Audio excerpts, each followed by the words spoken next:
person. It is never too late to be who you want to be, and never the wrong time to do the right thing.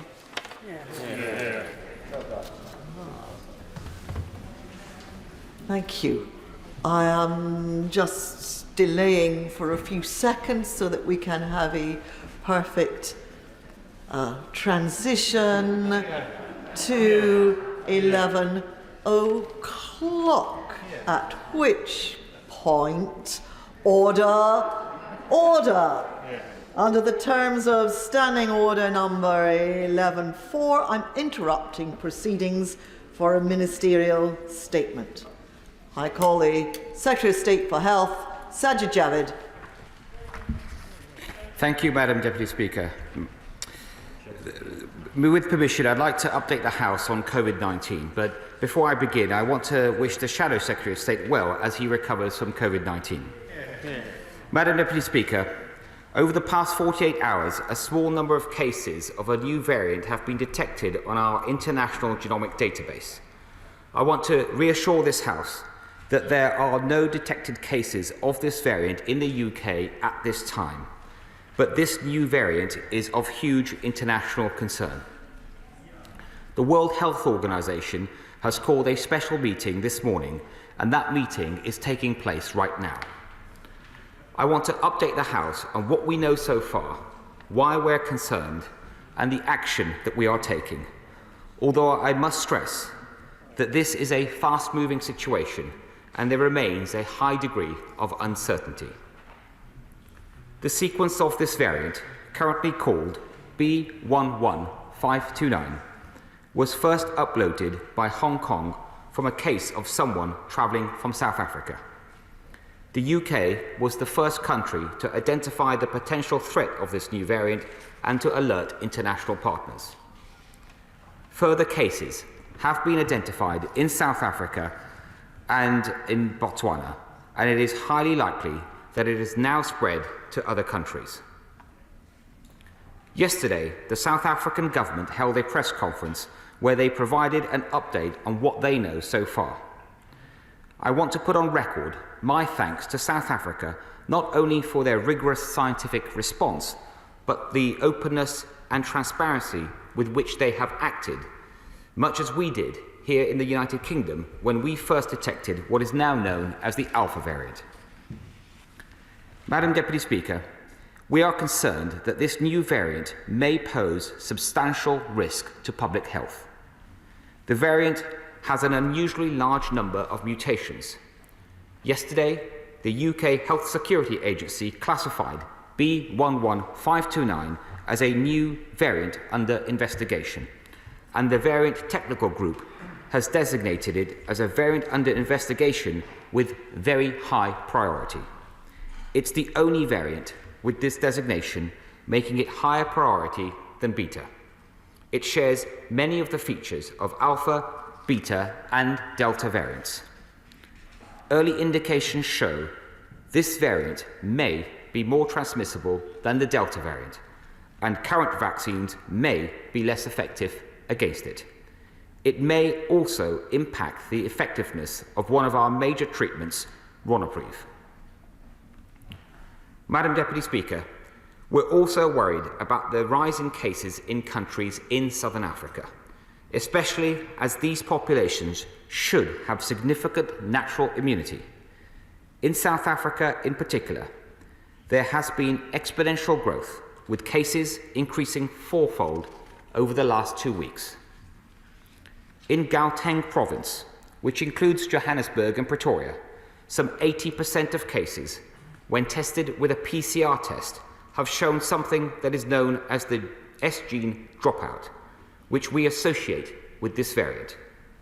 So while we don't know yet definitively whether the exponential growth in South Africa is directly associated with this new variant, this PCR test analysis does indicate that there could be many more cases of this new variant than just those that have been sequenced so far. So, Madam Deputy Speaker, even as we continue to learn more about this new variant, one of the lessons of this pandemic has been that we must move quickly and at the earliest possible moment. The UK remains in a strong position. We've made tremendous gains as a result of the decisions that we took over the summer and the initial success of our booster programme. But we're heading into winter, and our booster programme is still ongoing, so we must act with caution. So we're taking the following steps. Yesterday, I announced that from midday today, we're placing 6 countries in Southern Africa on the travel red list. These countries are South Africa, Botswana, Lesotho, Eswatini, Namibia, and Zimbabwe.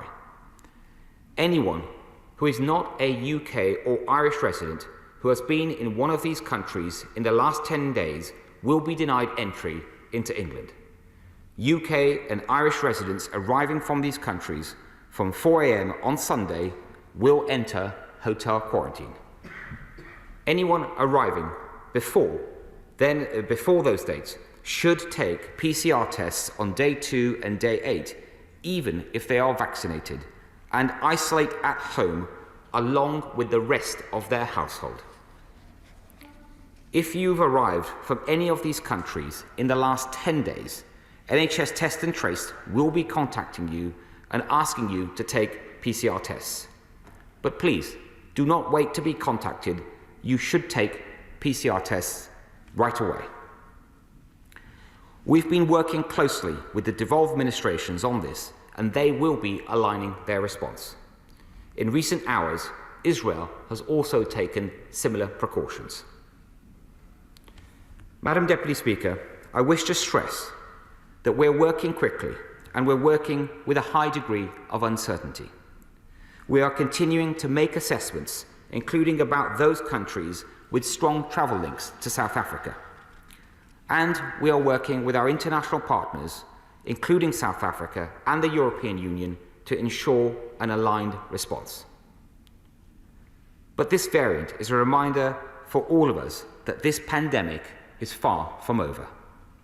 We must continue to act with caution and do all we can to keep this virus at bay, including, once you are eligible, getting your booster shot. We've already given over 16 million booster shots.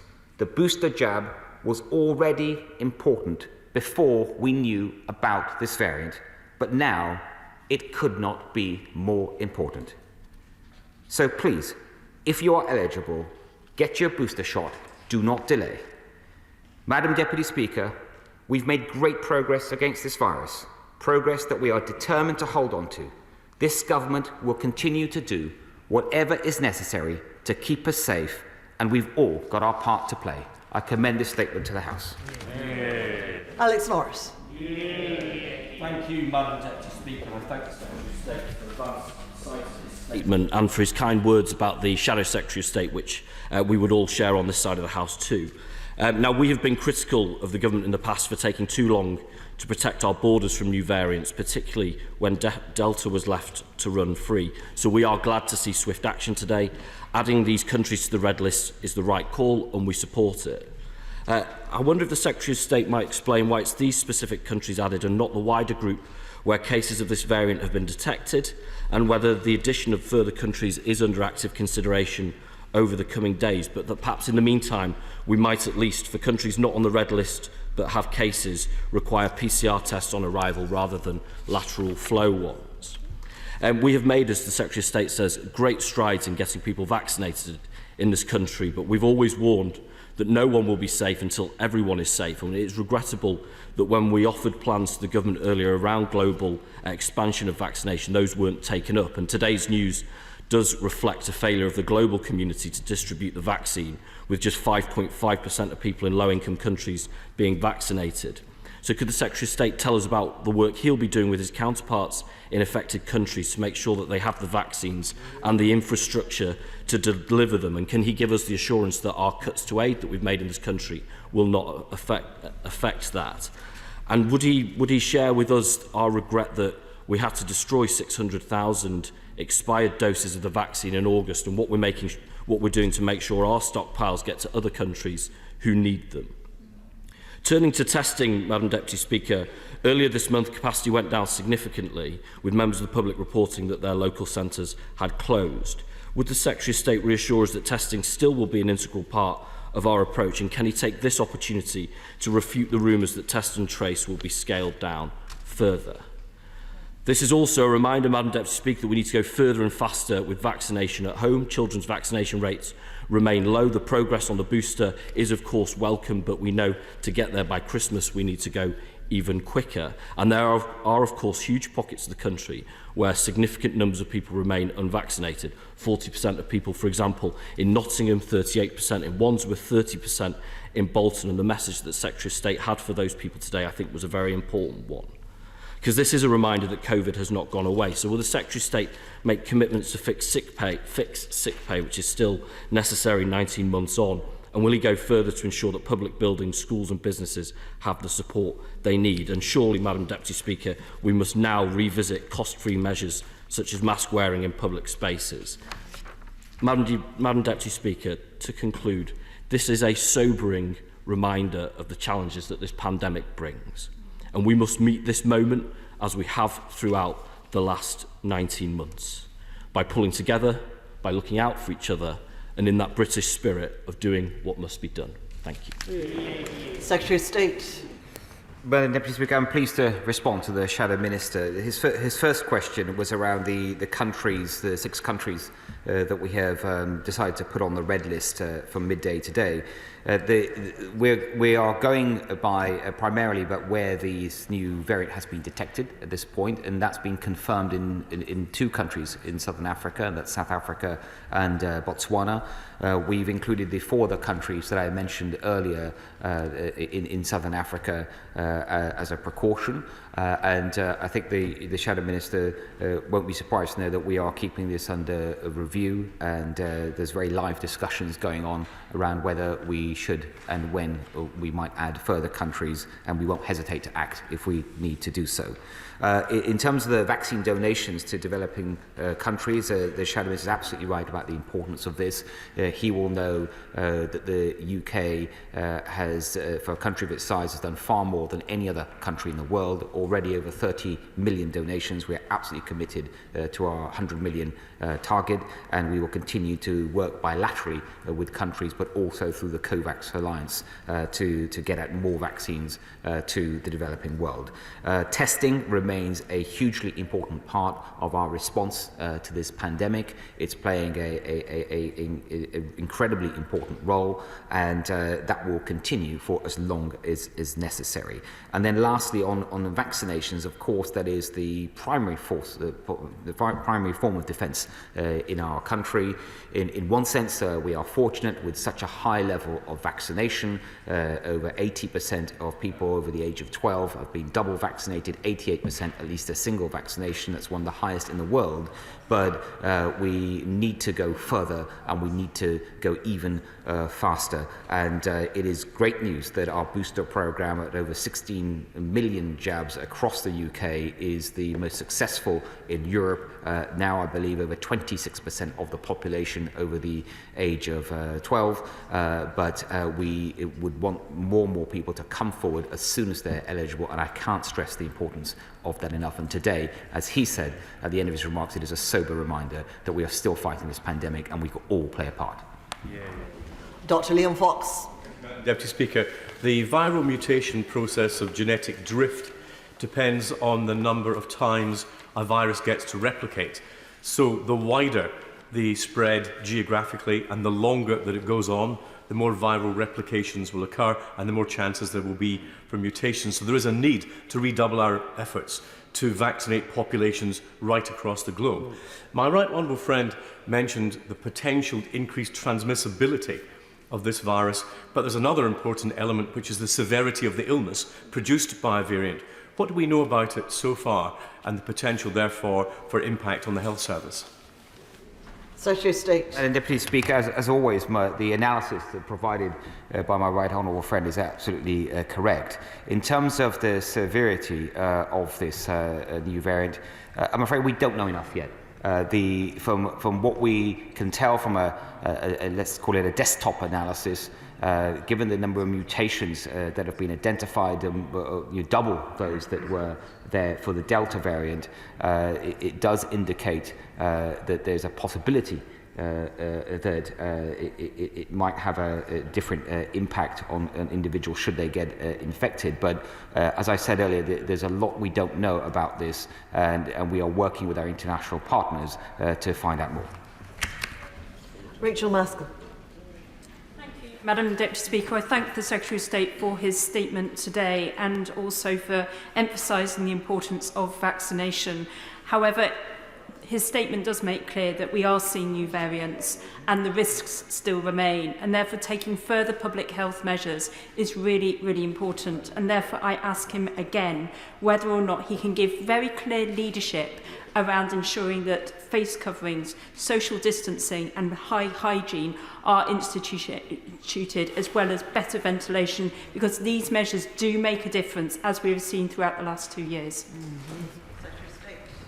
Madam Deputy Speaker, the Honourable Lady makes a good point about the need to follow guidance and the rules that are currently in place. The Plan A policies that we put in place, they remain the policies I think that we need at this time, but she won't be surprised to know that we do keep this under review, and if we need to go further, we will. Sir Charles Walker. Honourable gentleman opposite, the shadow spokesman for Her Majesty's opposition, mentioned the number of people who are unvaccinated. Please, Secretary of State, can we bring a nasal vaccine to market? Stage 2 trials are proving to be really, really good and positive with high rates of efficacy. If we've got to throw the kitchen sink at this, I cannot understand why we are not making nasal vaccines available. That will increase the uptake of vaccination in this country and across Europe. Secretary of State. My honourable friend is absolutely right to point to the importance of the continued importance of the vaccination programme, and there are some 5 million people in the UK that haven't even received a single shot of any type of vaccine. He's right to talk about the importance of the methods of delivery of a vaccine, and as he's mentioned, there are trials of nasal vaccines, but I'm sure he'll understand until such vaccines are approved by our independent regulator, we would not be able to pursue them. Pat McPadden. Thank you, Madam Deputy Speaker. I'd like to thank the Secretary of State and the NHS and everyone who is responsible for the booster programme that's helping to protect us as we enter the winter months. But isn't one of the lessons of the news that he's announced today that if we don't tackle the enormous vaccine inequality around the world, we're going to continue to be exposed to new variants of this type? In Africa, for example, just 6.6% of the population have been vaccinated. Now, of course, it's every government's first duty to protect its own people. Everyone understands that. But does the Secretary of State agree that the United Kingdom and other rich countries in the world must do more to ensure that surplus doses that we don't need are distributed to countries that do need them, rather than not being used and ultimately, in some cases, being destroyed? Secretary of State.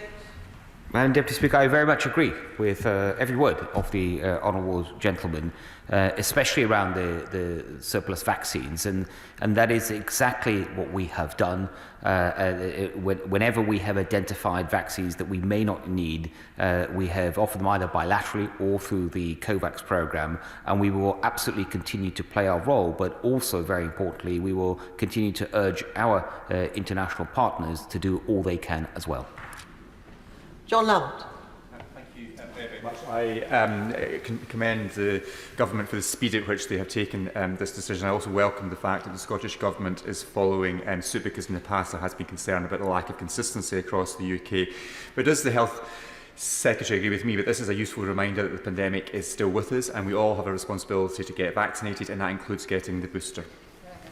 Secretary of State. So, I mean, first, I can tell my honourable friend that there's been excellent coordination across the UK on this. And as I mentioned earlier, that Scotland and all parts of the UK will be aligning themselves with what I have announced.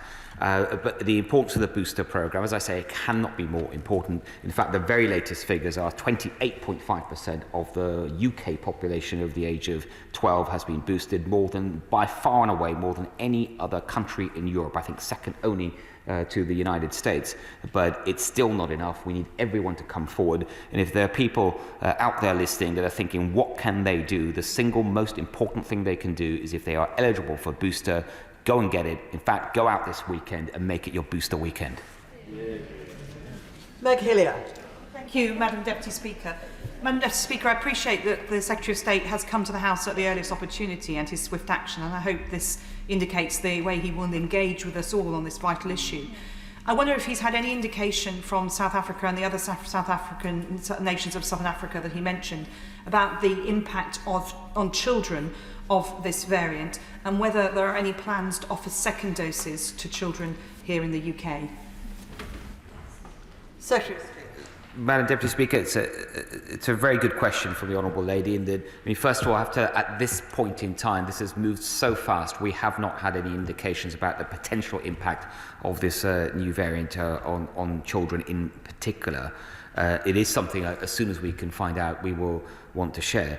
In terms of the UK, the child vaccination programme, it is going well across the UK. It's been building up a significant momentum. But as for whether second doses would be recommended, we would await for the expert advice of the JCVI.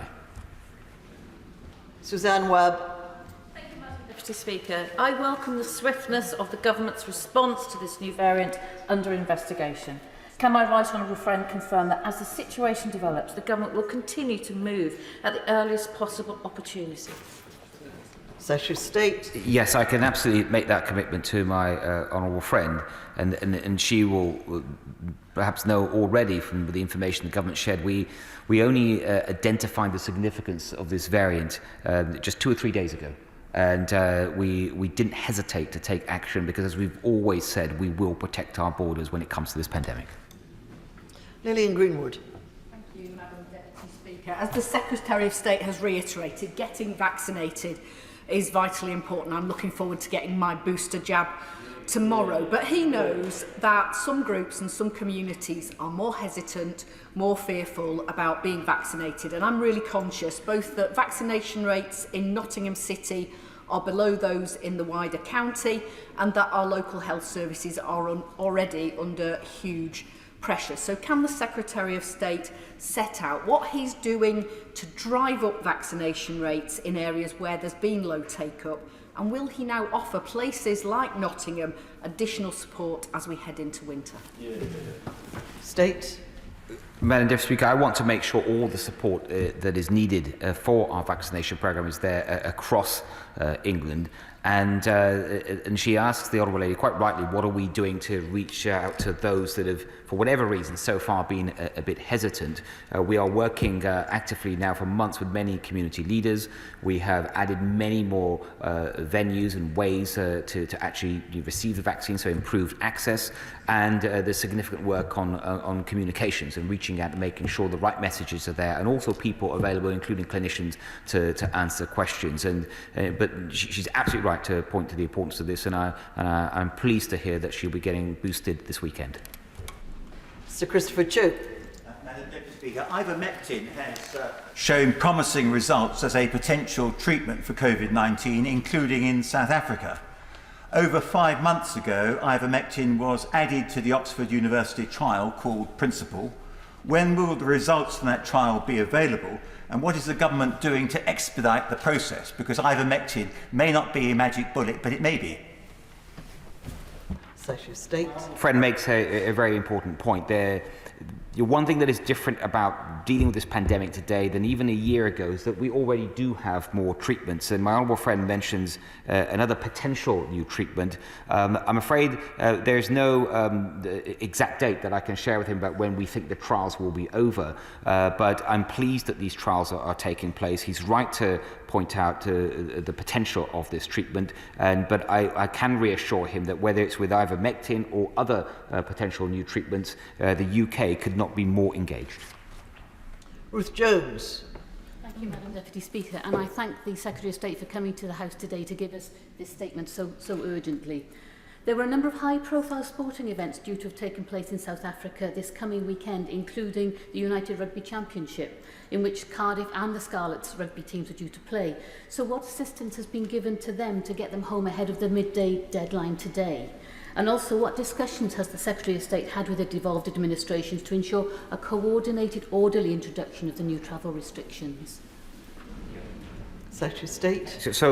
Madam Deputy Speaker, first of all, I understand whether it's sports teams or the thousands of British tourists and others that are currently find themselves in South Africa, Botswana, or any of these countries. This is very difficult news, but I hope that many will understand. Indeed, I've had messages today from people that are in South Africa, and it's made their life a bit more difficult getting back home, but they fully understand and support the action that has been taken. As for her particular question around the team and what can be done to try and get them back before this deadline, nothing. We won't do anything to help them get back before this deadline, because I think anyone who's in South Africa, the best thing to do is to come back and after 4 a.m. on Sunday and go into hotel quarantine. Mark Pawsey. Thank you, Madam Deputy Speaker. May I commend the Secretary of State for the extremely prompt action that he's taking to protect our citizens. And while these are very early days, the Secretary of State himself has spoken about the uncertainty and that we don't know enough about the new variant. Does he have any assessment of how long the measures that he has introduced, as announced, might be necessary? Secretary of State. It is a good question, Madam Speaker, but I'm afraid that such is the uncertainty around this variant and the rate at which it seems to be spreading, I'm afraid it's not possible to put a timeline on this action. Gareth Thomas. Thank you, Madam Deputy Speaker. If we're to help reduce the chance of further variants emerging to threaten the health of our citizens, we need to clearly accelerate vaccination programmes in other countries, particularly in the Commonwealth. So why are ministers so determined to use the World Trade Organization ministerial meeting next week to block progress towards achieving, as South Africa and India want, a temporary waiver of intellectual property rules to help developing countries develop their own vaccine manufacturing capacity? Secretary of State. The answer to the honourable gentleman is because a temporary waiver of intellectual property for such purposes would be a huge step backwards. It won't help developing countries. It certainly won't help if we do need new vaccines, not just for COVID-19, but for a future pandemic, that industry and the business might step back and not bother developing if they believe that their intellectual property would always be waived in such circumstances. What is important, and I think the honourable gentleman would agree on this, is that the companies that are developing these life-saving vaccines have an appropriate pricing and access policy for each country. So if they are dealing with developing countries, that is priced appropriately in an accessible way, and countries, rich countries like the UK, the US and others continue to do all they can through international vaccine donation programs. Philip Hollowburn. Secretary of State for the swift action he's taken in relation to this new variant, and he's completely right that the booster programme is now more important than ever. But in the Kettering constituency, residents in Rothwell, Desborough, Burton Latimer, Barton Seagrave and Kettering are telling me of the difficulty they're experiencing in getting a booster within the Kettering constituency, and they're being asked to go to either Corby or Northampton, which for many people is very difficult. So can we have a boost to the booster programme in Kettering with immediately local walk-in booster centres? Yeah. Secretary of State. My honourable friend is right to talk about the ease of access to the booster programme. Of course, we want to make it as easy as possible. We are adding numerous sites day by day, but on the particular issue around Kettering, I will absolutely see what we can do. The Vaccines Minister has heard what my honourable friend has said, and if I can suggest they can have a quick meet after this, and I'm sure she's really eager to open up more access points in Kettering. Kerry McCarthy. Madam Deputy Speaker, I would echo what the Honourable Member for Kettering said. I've got my booster on 18th of December, which a few days ago was the first date that was being offered near me in Bristol. But can I ask, there's a growing divide now between people who will have had 3 jabs and people who won't have been jabbed at all. What more can we do to persuade? I know there's some hardcore vaccine refuseniks, but there's also quite a lot of people that think that because they've had a mild dose of COVID, they're now immune, and particularly with new variants coming on board, we know that they could well be at risk. So what can we do to persuade those people that have not been jabbed at all that it's time to get jabbed?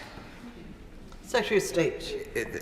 The honourable lady is absolutely right. There are still too many people out there that that are, let's call it vaccine hesitant. They're not complete refuseniks. They just would want more information, and maybe they've read the wrong type of information, and more needs to be continuously done to reach out to them. So if there are people in particular communities, we are working with community leaders. There's been a real change in our comms program, trying to reach out to people in different ways. For example, much more use of social media, and also through our general comms. If the Honourable Lady also has some new ideas and she thinks that we can try, we are listening.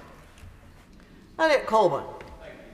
Speaker, and can I also welcome the speed in which the government has acted. Many Carshalton and Wallington residents have contacted me before to raise concerns about people rushing to fly to the UK before added to the red list. So can my right honourable friend confirm that flights from these 6 countries will be banned until the quarantine is introduced on Sunday, and that the same policy will apply to any new countries being added to the red list in the future?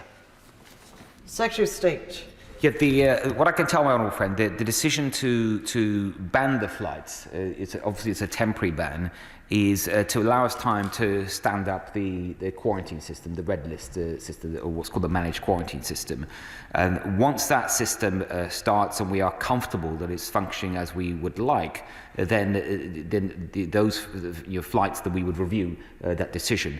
And so if it comes to any other country, we would consider banning flights if for similar reasons as has been taken here that it's necessary. Greg Smith. Thank you, Madam Deputy Speaker. My right honourable friend is absolutely right to be taking these new variants as seriously as he is, but given the critical importance of avoiding the damage to children's education and development and the economic havoc more lockdowns would bring, if the news from our world-class scientists analysing our current vaccines' effectiveness against these new variants is positive, what assessment has my right honourable friend made of the ability to stretch the booster programme to bring it down through the age categories and to get it into more arms, potentially quicker than the 6-month gap as we head into winter?